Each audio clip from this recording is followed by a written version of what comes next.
Hey everyone, welcome back to my channel, welcome back to another video, and today we're doing something a bit different, something a bit fun, just something that I felt like doing. We're going to take a look at my bookshelves.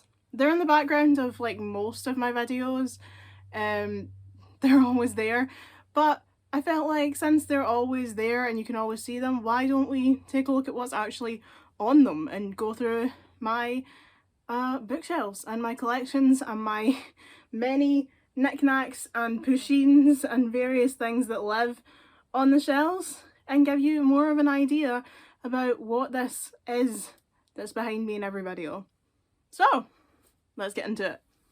Apologies in advance for the shaky camera work. Whoops, see, exactly. I do have a selfie stick, but it broke many years ago. It doesn't work anymore. It doesn't hold the phone up. The whole top kind of came off, so you're just gonna have to go with my hand. So right up on the top, might as well look up here, we have the Super Pushinicorn. She plays lights and sound, but she is turned off so that she doesn't have loads of batteries, but she is up there. And also an otter that we got at the zoo. And then in the middle there is my Welsh dragon that I got when I was in Cardiff. So let's start up here. So this shelf, my shelves are organised, they are kind of sort of themed. So this one is like younger books, like, and my witch collection, but books for like younger demographics. So over here is my entire Georgia Nicholson collection and my little Volkswagen camper van that is also a piggy bank. So if I put that down here you can see better. So this is my Georgia Nicholson collection. If you've ever seen Angus Thongs and Perfect Snogging, this is the book series that that movie was adapted from. I don't like the movie. I think it's a terrible adaptation. It really didn't capture like what I loved about these books. These were like my lifeblood when I was about 10 years old, and I thought that the movie was just a terrible adaptation because I'd read all the books before that film came out, like all the books that had been released, because I think the last one wasn't out, or maybe the last two.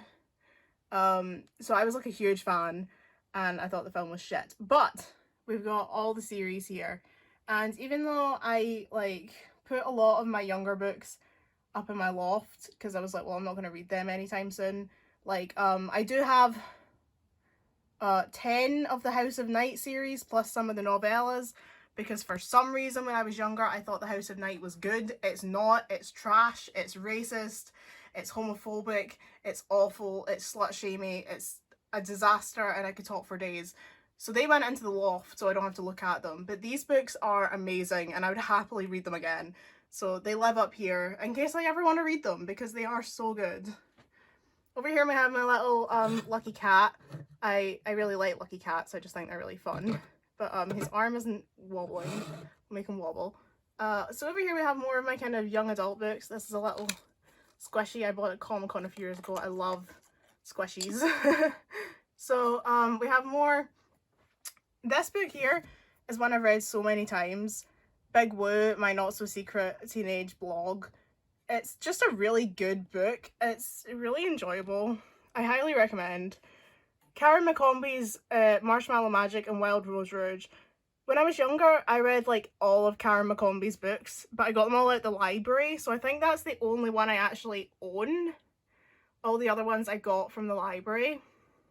But that one is so good, so it's still on my shelf. These are like my young adult books, or like my preteen books that are so good that they've retained pride of place on my shelf.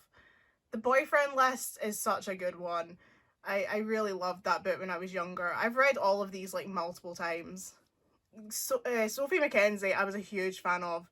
I've got Girl Missing, I've got Sister Missing, but I think there was a third one that was called like Missing Me, which I never actually bought, nor have I read. And then there was Blood Ties. I loved that book. So I loved Sophie Mackenzie when I was younger, but I sort of grew out of her books. But maybe one day I'll go back and read the others, because she is a very good author. These are a couple of Roald Dahl books. Like, we've got George's Marvelous Medicine.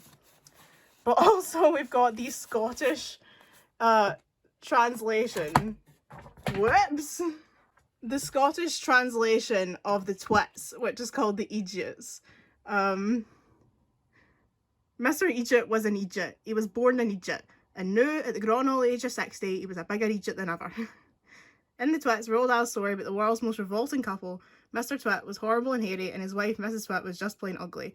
Now, in the Egypts, they are honking, mocket, bowfin, and clarty, and Miss Egypt's hacketness is revealed in all its manky glory.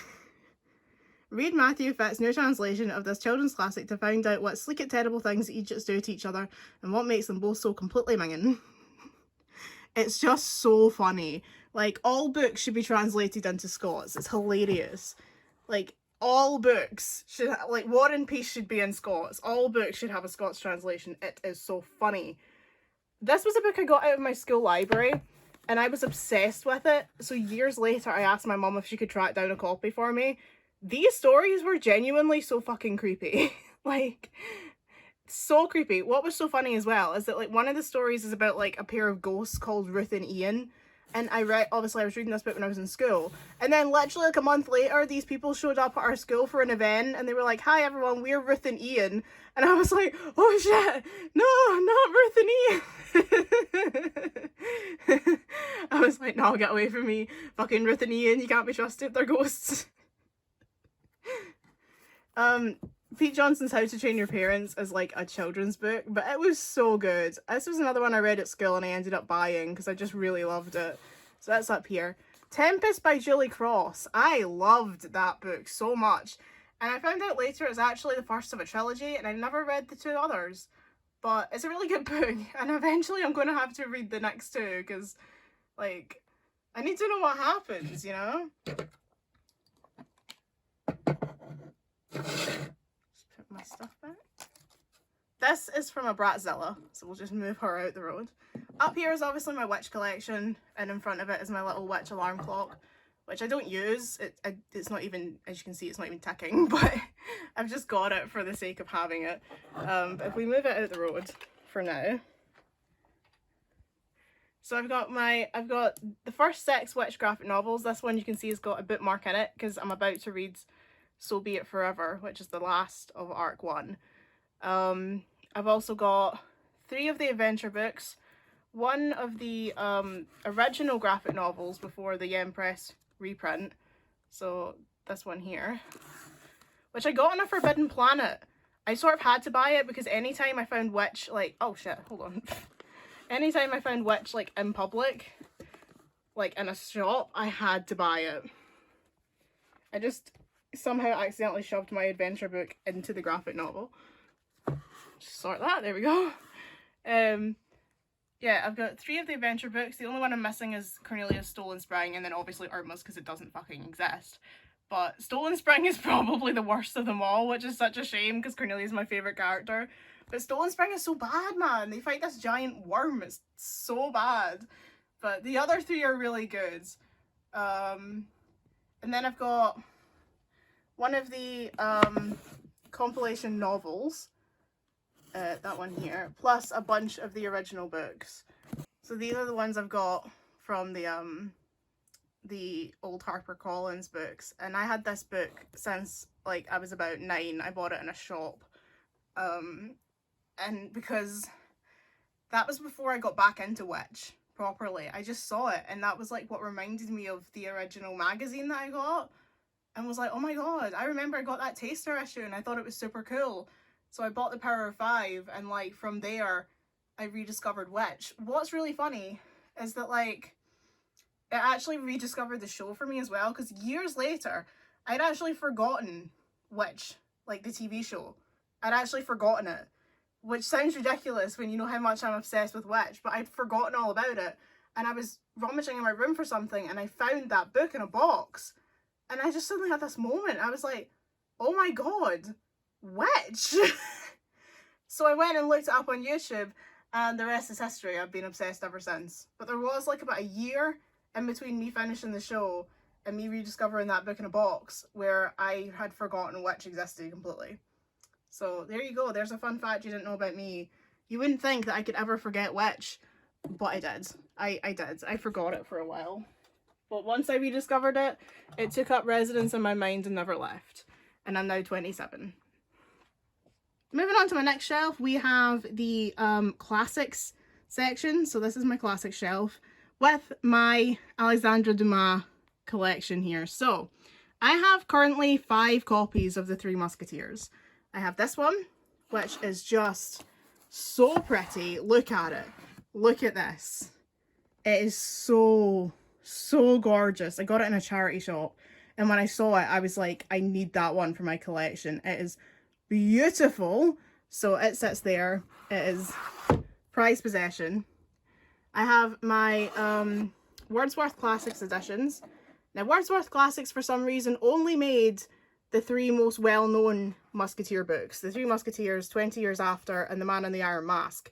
But didn't make the 2 that come in between. So if you just read these 3, then you'd be missing out on this whole chunk of story, because the Musketeer series is a 5-book series. You need all 5. So I have the Oxford editions of the Vicomte de Bragelonne and Louise de Valliere. But the Wordsworth Classic versions of the Three Musketeers, 20 Years After, and The Man in the Iron Mask. And they sit here, and as you can see, the spines are perfectly preserved because I read books so carefully. I hate broken spines on books. The only books I've got that have got broken spines are ones that I bought in a charity shop that came like that. But my Musketeer books must be preserved at all costs. They are so special to me. And I know these are cheap. These books cost like a few quid, these Wordsworth Classics editions, you know? I could easily replace them, but they're just important to me because they're my copies, you know? And they must be kept safe. The Musketeers, I will eventually make videos about the D'Artagnan romances because they are my favourite books and I am completely obsessed. Like, I love everything about the Three Musketeers, and I will eventually make content about them. Especially with that new movie that's coming out this year that I'm looking forward to. But until then, they are living on my shelf. This one here is my original copy that I bought of the Three Musketeers. Now, as you can see, it was cheap and it started to fall to bits. That's got this kind of, you can't even see it, but it's got a plastic cover which has started to peel. Like, I couldn't see it had a plastic cover. I thought it was just paper. But it does actually have a plastic cover, and the cover is now peeling. So that was why I replaced it with that copy to match my others, so that they would look cohesive, but also because this has fallen to bits. It's also not a perfect translation, as it turns out. This is one of the censored translations. So there are multiple translations of the Three Musketeers, and some of them are censored to take out the kind of more sexy bits, with like D'Artagnan and Milady's bed trick situation. This one is censored, so this is not the best copy to have. You're better getting one of the others. But this was my original copy that I read the first time I ever read the Three Musketeers. So I still have it because it's special to me that it was the first one that I read. But it's not in the best condition. And it's my hands must be sweaty. Jesus, look at that. It's not in the best condition and it's not the best translation. So I replaced it. But I keep it for prosperity. This one here is an illustrated copy. As you can see, it's in a dust cover. Illustrated by Hookway Cowles. And yeah, it's got like full color painted illustrations. And like black and white sketches. So this is a beautiful copy. I found this in a charity shop as well, and I was like, that is absolutely going in my collection. It's gorgeous. It's illustrated, full colour, painted illustrations. Absolutely needed to be there. This right here is a music box that my boyfriend gave me. It plays You're My Sunshine. And yeah, we are as dorky as it sounds. We are that cute. And this here is a lot box that my mum brought me from Budapest, as you can see on it. This is another copy of 20 Years After. Actually, it's funny because like I tell everyone my favourite book is The Three Musketeers, because if I said 20 Years After, people would not know what I mean. But actually, technically, my favourite is 20 Years After. I prefer it to The Three Musketeers. It's my favourite out of the 5. So I have a second copy of 20 Years After as well. Because look at it. It's like, it's beautiful. It's in, I don't know if that's leather or faux leather. It's got this lovely thing of Paris inside it. And it's got the embossed sword on the front. It's just a lovely book, and look, it's so like it's stained and everything, like it's old and stained. So it went in. I also got another Alexandra Dumas, The Queen's Necklace, which is also in this leather and is embossed, so I got it as well. There is another Three Musketeers. There is other Alexandra Dumas there at the other end for reasons. My fox hand puppet is trying to take a nosedive. We'll just put him over there for now. Then we have my other classics. So we've got Shakespeare, we've got Macbeth, obviously, George Orwell's 1984, which I have read. I don't just have it on my shelf to look edgy. I have read it.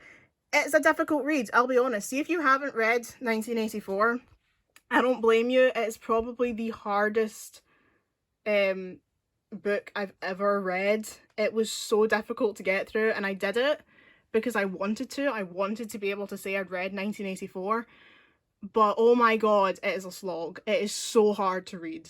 So if you haven't read it, I know people are like, everyone wants to talk about it as if they've read 1984 and they haven't, and like, I don't think you should go around trying to quote 1984 if you haven't read it, but I also don't blame you if you tried to read it and gave up, because oh my god, it's difficult. This is Hornblower. I love the Hornblower TV show. I'm a huge Ewan Griffith fan. I have been forever. So I have two Hornblower books. I have The Young Hornblower and I have this copy of Lieutenant Hornblower. Even though Lieutenant Hornblower is included in that one, I found this in a charity shop, so I had to buy it. But as you can see, I've got a receipt in it as a bookmark because I can't get through them. I find these very hard to read and I gave up, which is really unfortunate. But I think, has this got Ewan Griffith? It does. It's got Ewan Griffith in the front. Look at him. Look at my angel. I'm allowed to say that now because, as it turns out, the stuff that came out about him and his marriage is probably not true. For a long time, I was really angry at him because I thought that everything that Alice said was true. And it turns out that it probably isn't. And there's probably, you know, there's three sides to every story, mine and yours and the truth. So I think he probably isn't as much of a demon as he was portrayed to be for a while there. So I'm back to being Ewan Griffith fan. We're back in the Ewan Griffith bandwagon. So yeah, I've got that, but I've never actually read it because I can't get through it. I've read that much. So I've got a copy of Les Mis, The Brick. I've never read it. I will one day, probably in stages. But it's there for when I eventually build up the courage to read that. That is an Andrex thing, and a bouncy ball for some reason. Ray Bradbury's Fahrenheit 451.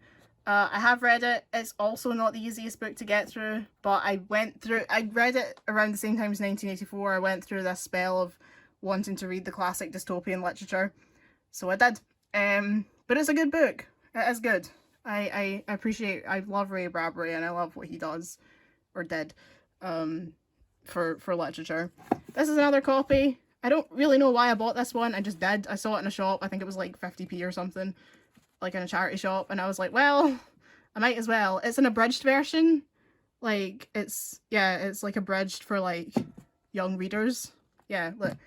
Three Musketeers, abridged for this edition, is a masterly novel as popular today as when it first appeared in 1844. So, like, I just thought it was cool because it was, like, different. So, like, I don't have an abridged edition. So, it was, like, really cheap in a charity shop. So, I bought it and added it. So, that's my 5th copy of The Three Musketeers. And that is my copy of The Count of Monte Cristo, which I haven't finished, as you can see. I'm going to come back to it. I sort of ended up that I was just really struggling to read anything. I went into a real rut when it came to reading, and I was like, if I'm going to try and get back into reading, trying to fight my way through The Count of Monte Cristo is not the way to do it. So that was why I ended up going back and reading one of the books we'll come to in a few minutes instead, because I was like, if I'm struggling to read, Dumas is not the right person. Like, I love him. I love Dumas, but they're not easy books to read. They are difficult. And I was like, if I'm going to try and get my brain back into reading, I'm going to need something easier. So I gave up on The Count of Monte Cristo. But I will go back to it because I did really enjoy it while I was reading it. And this here is a Valentine's gift I gave my boyfriend. It's a dinosaur and he's wearing pants that say "you sexy thing." This is one of my teddy shelves. Thankfully, at the moment, I don't have enough books to necessitate the shelf, so I've got these guys, I've got a lion sheen, I've got rubber ring sheen, Pachinosaurus, a clanger. There is 2 clangers. The other one is somewhere else on the shelves. Oh, over there. And this little lucky cat. And that's a picture of me and my dog from my childhood, who is sadly no longer with us. Down here we have, this is more just kind of like standard, like, not adult as in erotic, but like fiction for adults. Standard issue fiction.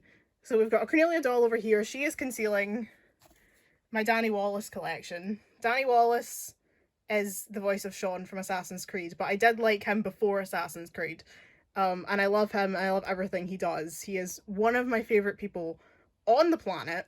So I've got a bunch of his books, not all of them, I am missing a few, but I've got what is now known as Fuck You Very Much. I've got one of the original prints when it was still under the title I Can't Believe You Just Said That, but it's since been renamed to Fuck You Very Much. The Truth of Why People Are So Rude.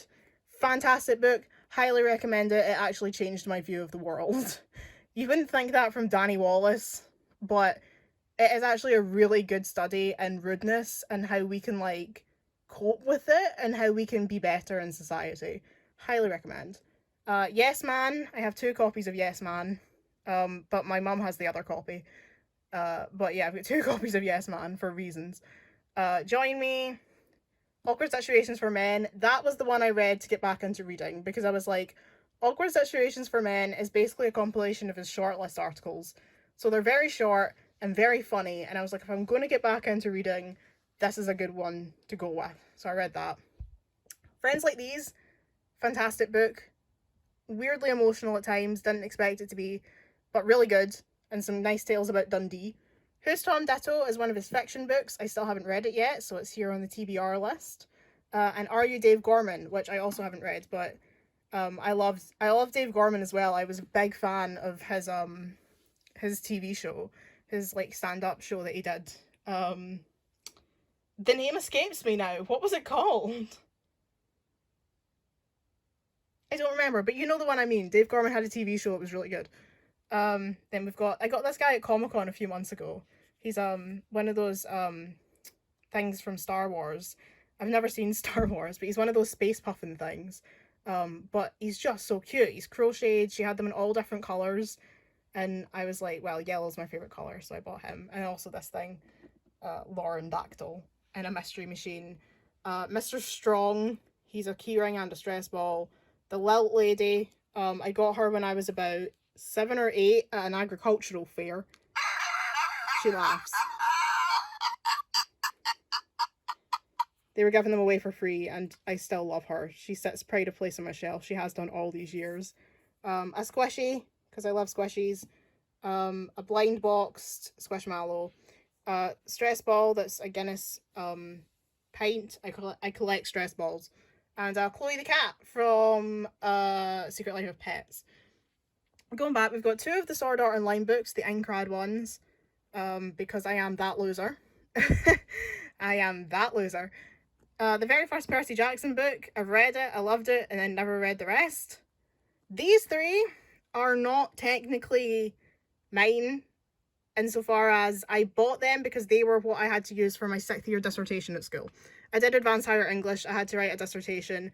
My theme was magical realism, and so I own the books that I had to write about. I really enjoyed Baron in the Trees, more than I expected. I tolerated Evelina, although I think if I'd had more time to read it, and I hadn't been reading it to try and write an essay about it, I probably would have enjoyed it more. There's a character in it called Huberto Naranjo, and I wrote about him a lot in my dissertation, and then my teacher for some reason kept saying, like, why do you fancy Huberto Naranjo? And I'm like, I don't fancy Huberto Naranjo. He's like, well, you mention him like constantly in this dissertation. I'm like, because he's an important character to write about. And he just kept joking. He's like, oh, you and your boyfriend Huberto. I'm like, shut up, I don't fancy Huberto Naranjo. I barely even enjoyed the book. Like, but I absolutely hated Life of Pi. This is the worst fucking book, and I'm sorry, I know it won awards. I'm sorry, Jan Martel, I don't mean to be a dickhead. I know people liked it. I fucking hated every second of this book. And my teacher was like, I really thought you'd enjoy it. And I was like, I have never hated anything as much as I hated this goddamn book about this stupid kid and his fucking tiger. And I mean, not to spoil the ending, but he's just, yeah. And he's like, isn't the ending really good? I'm like, sure, the ending is good, but the ending is like one chapter. I had to sit through the other like 200 pages before I got to the ending, and they weren't good. So no, it sucks. I hate it. I hate The Life of Pi. I'm never watching the movie. It can die. It can fucking die. Anyway, As You Wish, Cary Elwes's autobiography about his time on The Princess Bride.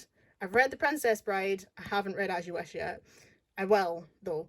But The Princess Bride is absolutely one of my favourite movies of all time. It is so good. Best film ever.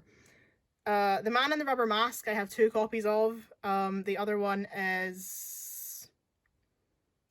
Where is the other one? Oh, actually, I think it's... no, it's on a different shelf. I got that actually at Dimension Jump, the Red Dwarf convention, because that is the reprint with the extra content. But yeah, I went to Dimension Jump one year because I am that Red Dwarf fan. Don't know if I've ever mentioned that, but I'm a huge dwarfer. So... Cloud Atlas, I've never read. I just got that from a collection. My aunt was throwing out some books. Red Queen, I got... It is signed because my friend took me... She wanted someone to go with her to a Victoria Aveyard signing. So I did. Even though I've never read any of her books. So I bought the first one. I haven't read it yet. I'm sure I will eventually. But yeah, I met Victoria Aveyard and she was lovely and I learned a lot from her. Because I am an aspiring novelist myself. Backwards, Red Dwarf book. Not my favourite. But yeah, that one is so good. Yeah, Red Dwarf and Better Than Life. So good. If you've never read the Red Dwarf books and you're a Red Dwarf fan, I highly recommend it. Rimmer is a much nicer person in the books. Yeah, really enjoyed them. Lovely Bones, one of my favourite books of all time. Film is crap. Don't watch the film. Don't ever watch the film. I love Stanley Tucci, but no. I love Saoirse Ronan as well, but no. Just read the book. The book is so much better. One of the Castle books, I've never read it. We just kind of got it for the laughs. My mum read it, but I've never got around to it. Niamh Schulman's book about catfish, I also haven't got around to reading yet, but it's here. Donny Osmond's autobiography. I love Donny. I've seen him and Marie in concert in Glasgow. I think he's great. It's a really nice autobiography. The Book of the Devil Wears Prada, I've actually never read either, but it's there. The L.A. Candy series by Lauren Conrad are actually way more fun than they have any right to be. Yeah, I would recommend them. If you like The Hills, then they are a good laugh. This book here by Nikki French that I've never read, but it's there. But it's also a pain in the arse because it's so thin it gets bent easily. And this book from my childhood, No More Jumping on the Bed by Ted Arnold. This was just like my favourite book as a kid and my mum always read it to me. So it's on my shelf just sort of like to preserve it because it's very special to me. Next shelf down we have 3 Sheins. We've got Fancy Shein, Mer Shein, and Loz Sheen, as I call it, because that is me. I'm always got my dressing gown on. I sleep with an eye mask. That is literally me all the time. So that is Loz Sheen. But behind them we have the Hamiltome, which my boyfriend bought me years ago. It is so beautiful. The Hamiltome is so worth it. If you're a Hamilton fan, get the Hamiltome. The 3 Kathy's book series. Kathy's book is so interesting. I mean, I don't know whether or not you can still buy the originals, but they each came with like this pocket of like stuff. It has like bits of paper and like drawings, you know, this note. Some of them had like physical like jewelry and stuff in them that came, and it's like stuff from the book. So like things that will like this one here has got like this coin in it. It's got like a business card, like a scrunched up note, guest check-in from like a hotel, this like hospital wristband, this piece of paper with like bloody fingerprints on it. So it's like things that are from like in the story, but you actually get them physically to look at. This one, see, it's got like a ring, because it's Kathy's ring. There was like a website, yeah, like I found email, and you can actually like go on the websites from the book, and like the actual like book itself is written, like it's typed, but it's all like annotated and like drawn on by like Kathy, because it's meant to be her diary. So like, you know, it's got like scribbles down the side. I wouldn't say they're like the best story in the world, but I did really enjoy them. Maybe I would enjoy them now. I think maybe I was a bit young for it when I read them. I feel like I might enjoy them more now that I'm a bit older. Maybe I should reread them. But yeah, I did enjoy them. That's why I have all three. But I just thought that was like so cool. Like, they're just such an interesting concept. And I've never seen another book that was done like this, where it like was so sort of interactive. Like, it was almost like an ARG as a book, honestly, and there's just something really cool about that. I've also got this book here called Ghost Girl, which I've never read. I did try and I just couldn't really get into it. This here, the Jasper Fforde books, I've really wanted to read them for a while, and I picked this one up in a charity shop, but it's not the first one in the series. So like, I was gonna wait and get the first one, but like I never have, so they're just there waiting for when I eventually get them, because I just think they sound like books I would enjoy. This one here I've never read. I mostly picked up because I just thought that the cover was really pretty, but I've never read it. But I think the cover is very pretty. These ones here I was actually thinking about the other day, the Declaration and the Resistance. I think this book really was, I picked it up because of its cover. Like, look at it. But it's a really good book. It's a story of like a girl who grows up in a society where they've like, they've got rid of aging. Like, you just take tablets and you live forever, which means that no one's allowed to have children anymore because there's too many people, because no one ever dies. But she lives in like an orphanage for like children who were born that shouldn't have been. And it's like a story about her growing up there, and then The Resistance is the sequel when she like gets out of the orphanage and is like out and part of the resistance. They're really good. Billy Connolly's autobiography, Windswept and interesting. The complete uncensored, unauthorized oral history of Battlestar Galactica. I love Battlestar, so I got that a few years ago when it came out. The complete collection of pointless things and arguments, the pointless books, just for the fun of it. Because why not? And the pointless quiz book. Frankie Boyle's autobiography.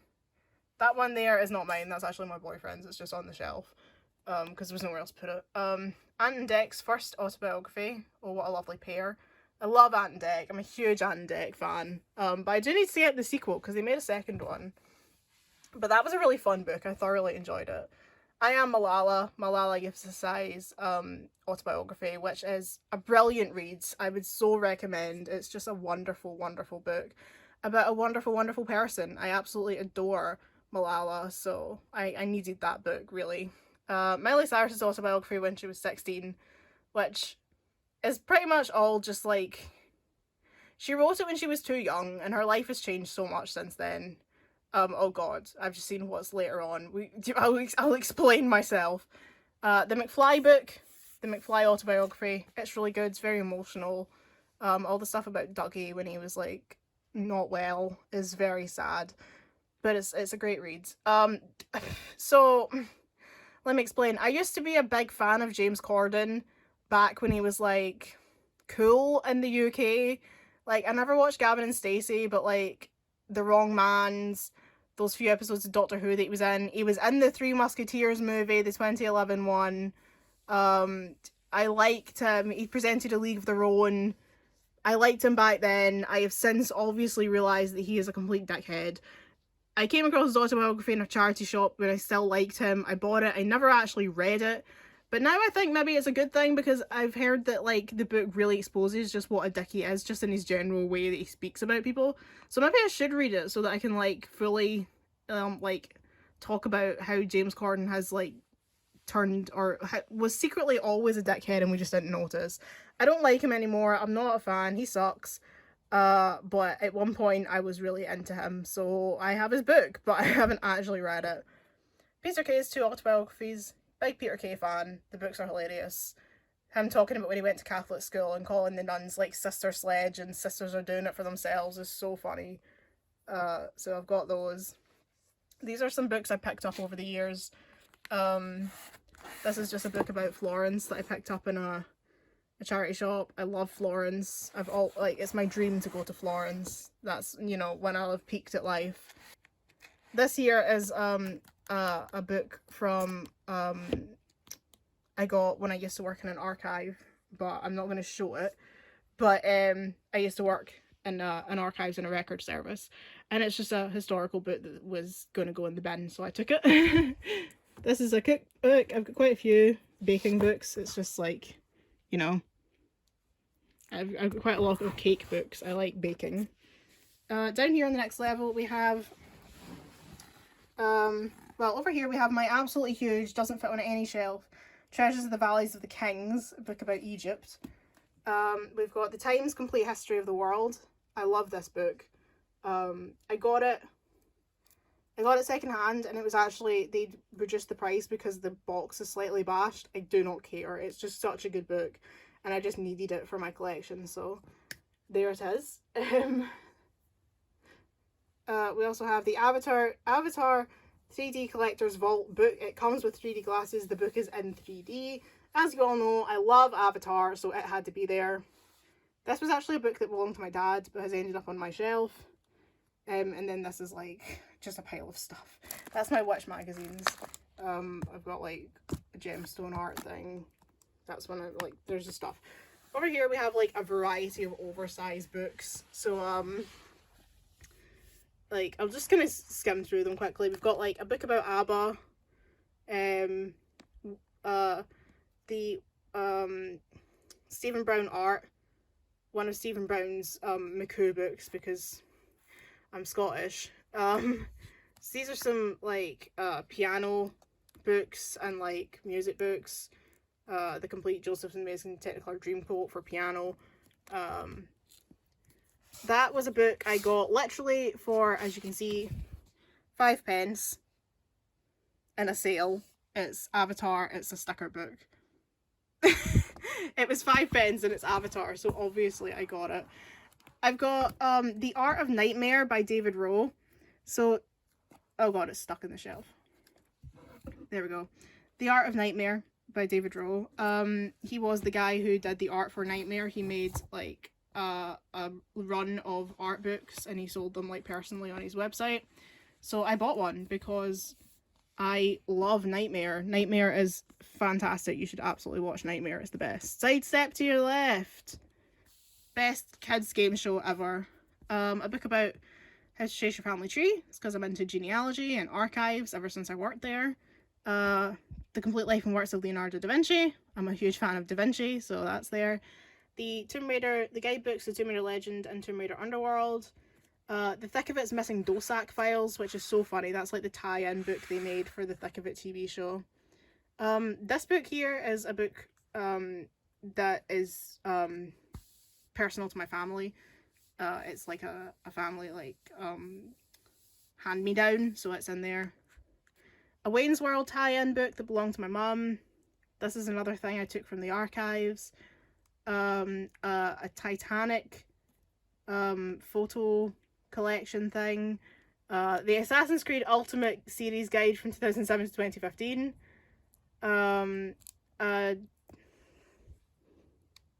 Superheroes magazine compilation thing. Oh, the Uncharted 4 PlayStation magazine special. A thing I got from Comic-Con. Buffy the Vampire Slayer's Last Gleaming and Last of Us American Dreams. A Ben 10 comic book. A Ben 10 sticker book. A Ben 10 poster. Old Possum's Book of Practical Cats, which is the book that Cats the Musical is based on. A bunch of random books about High School Musical. The tie-in book for the tie-in book for the Lara Croft Tomb Raider movie. The Animal Crossing official sticker book. A whole bunch of drawing books. As you can see, we've got like how to draw magical girls, comic book art, passive aggressive colouring book, the art of drawing manga, jumbo Ben 10 jumbo colouring book, The Complete Book of Drawing from Usborne, Roadside Americana, which is just a really fun book I found in the charity shop, and my two favourite baking books. As you can see, I have bookmarked like everything that I like in these books, and I bake from these all the time. They're my favourites. Yeah, so that's this side of the bookcases. Now we'll go on to the other. This in the middle is like my knickknacks, because I used to have a shelf of knickknacks, which I lost when I changed my room around. So we've got like a Pusheen, some snow globes and stuff, little figurines, my Assassin's Creed figurines, my shelf purely dedicated to Sean, Rebecca and Desmond, some Ben 10 figurines and my lizards from my childhood, Camberwick Green character, Robin from Teen Titans, Asuna, a bunch of dragons because I love dragons, Harley Quinn, a Rainbow Bright, Polly Pocket, Squirtle, Darwin from the Wild Thornberries, and a bunch of other folk, and my Doctor Who figurines, and my Daleks down the bottom. So this shelf here is sort of like just miscellaneous stuff that doesn't fit in anywhere else. I've got like Mini War and Peace, the little book of Turning 21 that someone gave me for my 21st birthday. That's a book of Burns prose. That's a Gideon Bible I got from school, even though I'm an atheist, but it's there. My old Pokemon cards when I was a kid, some squishy cakes, and a card that my friend gave me with this beautiful fan art of Witch on it. But up here we've just kind of got like some notebooks, this thing from when I was a kid, it's like a journal, tarot reading because I was into tarot for a while, a book of Gaudi architecture because I love Gaudi and I wrote essays on him for school, the Clow cards from Cardcaptor Sakura, 2 dictionaries, some books about voice acting because I always wanted to be a voice actor, King Cows Don't Walk Downstairs, a book about like science questions and stuff, Pop Goes the Weasel, the book that tells you the origins of various nursery rhymes, 2 books about driving tests because I've never fucking passed, a book of baby names for when I'm writing and I can't think of a character name, a book about how to self-publish, I'm just getting stuck here, DIY wedding manual because I'm obsessed with weddings and I just got it because it was in a charity shop, New Moan, the Twilight parody book, a book about Sterling Knight because I was obsessed with him as a teenager, a Ben 10 comic book, some Assassin's Creed books, some Charmed tie-in novels, the Uncharted novel, The Fourth Labyrinth, a Mystery Kids book, a Nightmare book, the Prince of Egypt's tie-in book, the original Man in the Iron Mask, a book that tells you the origin of Christmas carols, and a Spanish phrase book. As you do. On the next shelf, I must apologise, it's the Harry Potter series. I probably will move them at some point when I've got more books that are going to fill in the space, because I don't like J.K. Rowling, I don't agree with anything she stands for. We all know I'm fully in support of the trans community. I hate everything that she says and does these days, and I will not give her any more money. Most of these were bought in the charity shop anyway. I think the 6th and 7th were like the only ones that were bought outright, and all the others were charity shop purchases. So that's not so bad. But yeah, I've got Harry Potter because when I was at school, I was in secondary school, the series was coming to an end, all my friends were talking about it, and I was like the only person who hadn't read the books, so I went and bought them all and read them all so that I could be like everyone else and could catch up. And I did enjoy them, but they are absolutely not the best books in the world. They're good, but there are better books. J.K. Rowling needs to calm down. She really isn't the like fucking Jesus of the book world. That's Silver the cat, a TY cat I've had since I was a little kid. These are some boxes I got from my gran. Just cute little boxes. The Hunger Games, because is your bookshelf complete?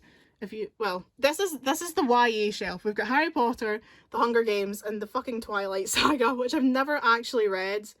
They aren't in order. Twilight is in the wrong order. Oops. How long has that been like that? Oh well. That's in the background of my videos and everything. Jeez. yeah, I've never actually read them. I've tried twice to read Twilight and I just can't get through it. Her writing style just doesn't agree with me.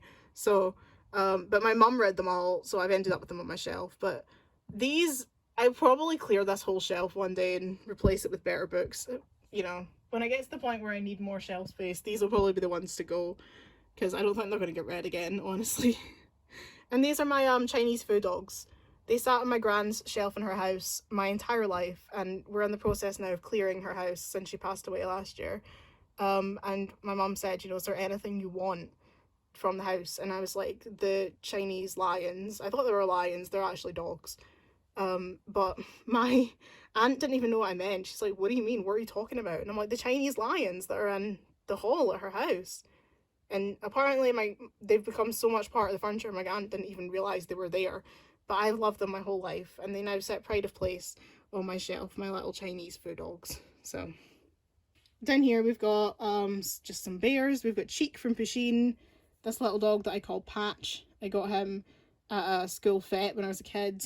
Donut Sheen. Oh my god, what's her name? She's from Secret Life of Pets as well. Gidget from Secret Life of Pets. Pug Sheen. A sheep that, a pair of sheep that I got in Edinburgh at one point. And just some regular teddies over there. Down here, I should probably sit. See if I can perch on here. So this is my history shelf, mainly here. Like history, mythology, factual content. So we've got a box set of 3 encyclopedias about the mythology of the world.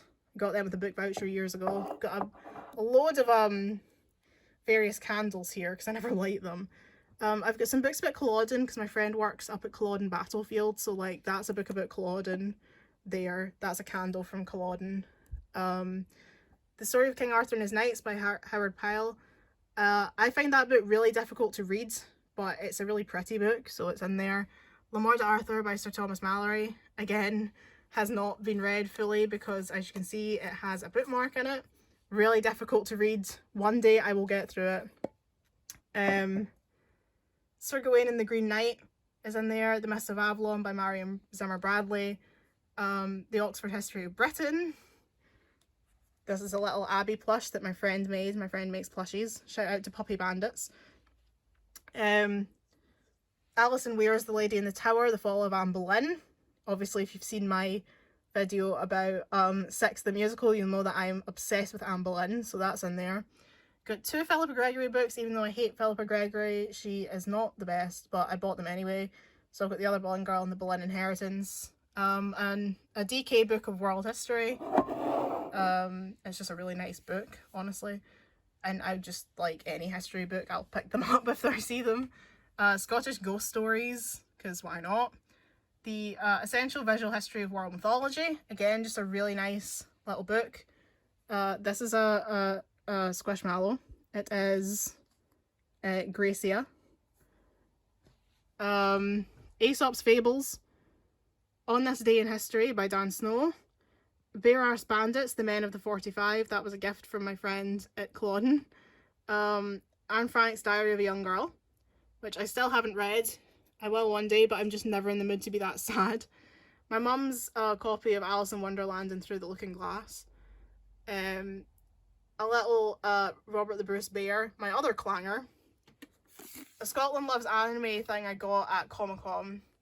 And my Shakespeare books from school. So we've got like my, what do you call them? Cambridge school editions of Romeo and Juliet, Midsummer Night's Dream, and Much Ado About Nothing.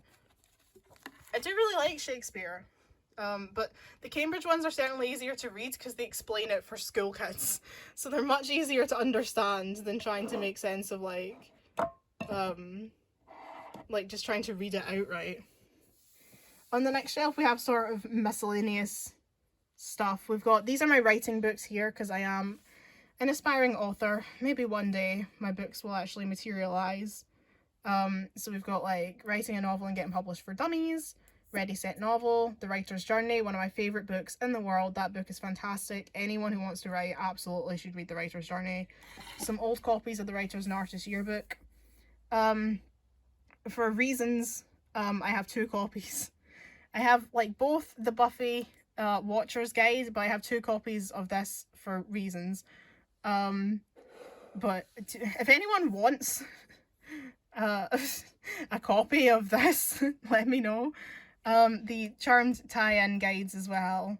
I've read these cover to cover so many times. Charmed is my favourite TV show, right up there with Witch, and I've read it so many times. I love companion guides. I absolutely love companion guides for games, for TV shows, for movies. Like, I just love all of this shit. Like, I just eat it up because I just love information. And like, when I'm obsessed with something, I just want to know all the information. So like, I'm buying the companion guide so I can find out like every scrap of info that I can get. I'm that kind of person. We've got, for similar reasons, a book about S Club 7 because I love S Club 7 and I wanted all the info, and also I want to make a video about them, and I thought that would be a good way to get some extra info for the video.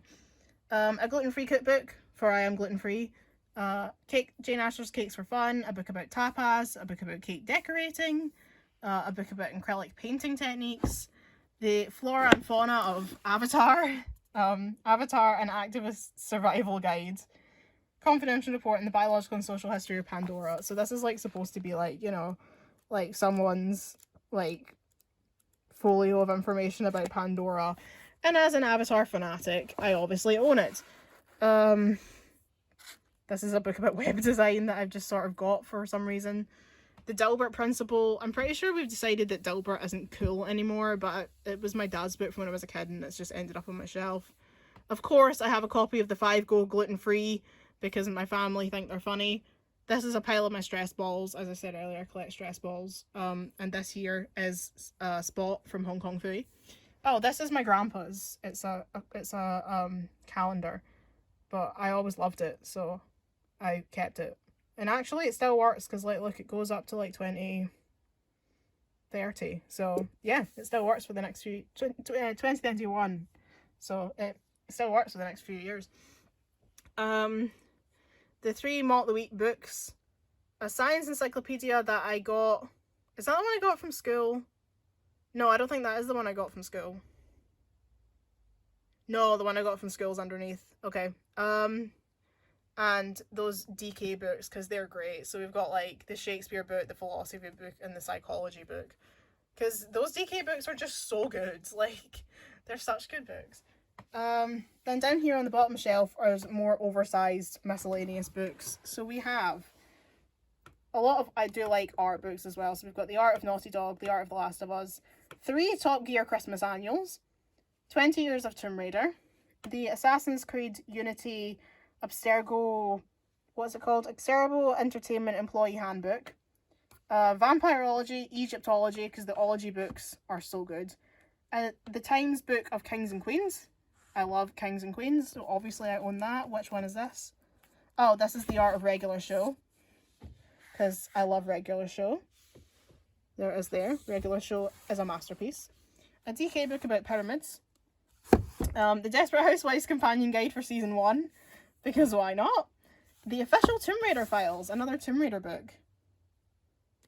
The Bratz Story Collection, because why not? I found it for like 20p or something at a charity shop and I was like, well, I'm getting that. High School Musical Annual for 2011. Oh, The Making of Hornblower. Yeah, another tie-in book. Obviously I said I love Hornblower. So I have The Making of Hornblower. I actually forgot I had that. I can't get it back into the shelf now. A Dukes of Hazzard Annual from back in the day that we found in a charity shop. My mum loves the Dukes of Hazzard, so we got that. The Peter Kay book. The book that what is it called? The book that's more than just a book. Doctor Who Encyclopedia. Frozen the Essential Guide. 365 Disney Bedtime Stories, because that book's just so cute, I needed it. The Famous 5 Survival Guide that I honestly own more because it just looks cool. Like, look at this book. And you open it up and it's like, got like puzzles and stuff, and like, look at it. Look how cool this book is, and you like solve the mystery. Like, it's awesome. It's just such a cool book. And when I saw it in the shop, my mum was like, you're not even like into the Famous 5. You hate Enid Blyton. And I'm like, you're absolutely right. I do hate Enid Blyton. I can't stand Enid Blyton books. But look how cool this book is though. So I bought it. For some reason I have a book about N-dubs because I used to be really into N-dubs when I was like 9. So I've got their book, but like, who gives a fuck about N-dubs? Come on, like, why do I own that? The Midnight Beast book, funnily enough, I was listening to the Midnight Beast before I started recording today, and I've got the dance routine stuck in my head. So that's interesting. But yeah, I've got a book about the Midnight Beast. That is a book that I got for being the top in my class, for having the best grades in my class in my last year of primary school, and they gave me an encyclopedia as an award, which proves that I am the dorkiest dork that ever dorked. Like, I was the SWAT of school. And I got a whole encyclopedia just to prove for the rest of my life that I am that kid. Book about vampires, animals of the world, which back before we had easy access to the internet, this is how I looked up what an animal was. If there was like a weird like bird or something in my garden, I went and got my animals of the world book and flicked through it. Now obviously I just Google like bird with red belly and black head and white on its wings, and Google would tell me what it is. But back in the day, this is how I got my information. The Ladybird Treasury of Bedtime Stories is one of the best books in the world, and I will treasure it forever. This is my old, my grandpa's Family World Atlas, so that's just there.